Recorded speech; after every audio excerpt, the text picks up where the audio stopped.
No matter what a man's undertaking may be, the time will always seem inopportune, and there will never be absolutely favorable circumstances.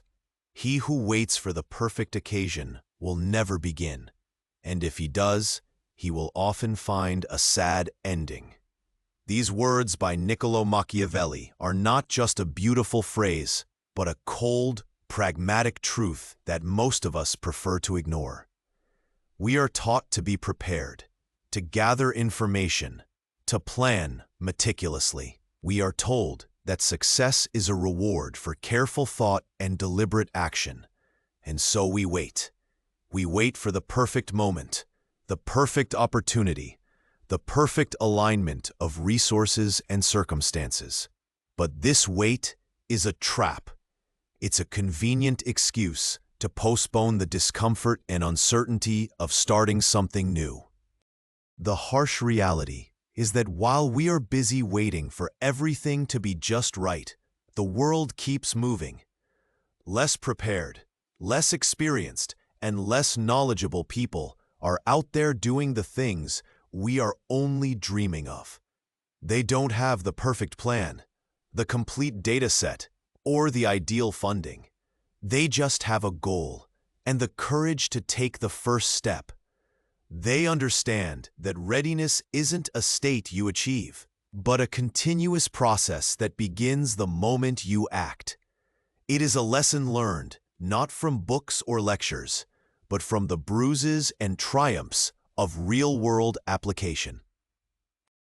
This relentless pursuit of perfect readiness is a common affliction.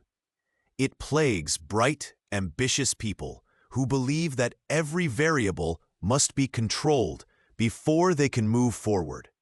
They are the people who constantly need a little more information, one more certification, one more conversation with a mentor. They live in a perpetual state of preparation, convincing themselves that they are on the verge of greatness. They aren't afraid of failing. They are simply postponing the risk of it. They tell themselves, "I'll start when I'm ready," or "I'll launch when I have all the pieces in place." But that "when" is a mirage. It's a destination that exists only in their minds, designed to protect them from the messy, imperfect reality of doing. Meanwhile, someone who may not possess half of their intellectual capacity is already in the game. They are learning, adapting, and growing with every mistake. They understand that knowledge is only valuable when it is applied.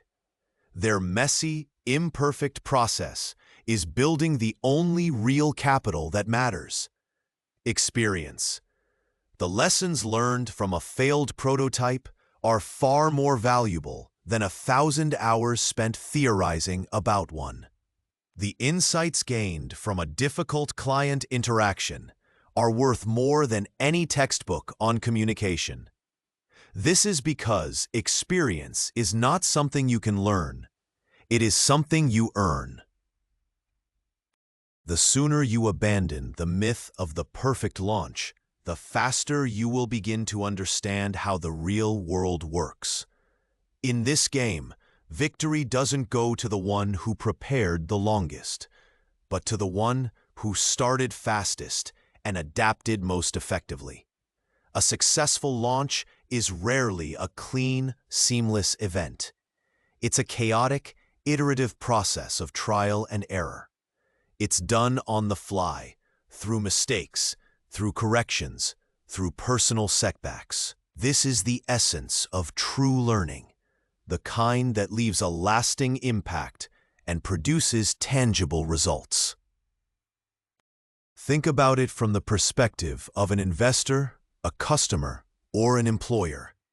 They don't care about your potential or the time you spent studying. They care about your ability to deliver a tangible result. They are not interested in what you could do or what you might accomplish one day. They are interested in what you have done and what you can do right now. A beautifully crafted business plan is worth nothing if it's never put into action. A brilliant idea is just a thought until it becomes a product or service. Your knowledge, no matter how vast, is worthless if it doesn't solve a problem for someone else. The market doesn't reward those who have the best intentions or the deepest insights. It rewards those who are able to transform knowledge into value. It's a cold, hard truth, but it is a liberating one. It frees you from the endless cycle of preparation and empowers you to act.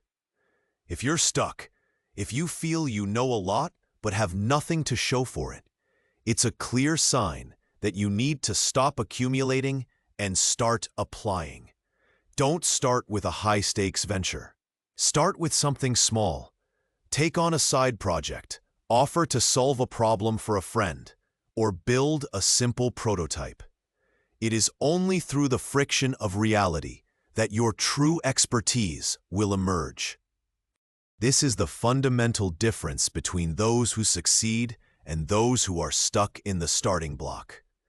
It's the difference between the entrepreneur who launched an imperfect product and the one who is still tweaking the marketing plan. It's the difference between the artist who is selling their work and the one who is still waiting for their masterpiece. The market doesn't divide people into the smart and the not-so-smart, or the educated and the uneducated. It divides them into those who do and those who just talk about doing. And this is not an insult. It's a simple statement of fact about how the world works. The sooner you accept this, the sooner you can start working not for the illusion of control, but for the tangible results that truly matter. The only thing that moves you forward is action. Everything else, your education, your potential, your plans, can be refined and improved as you go. If you are in motion, you have a chance to grow. If you are waiting, you have no position at all.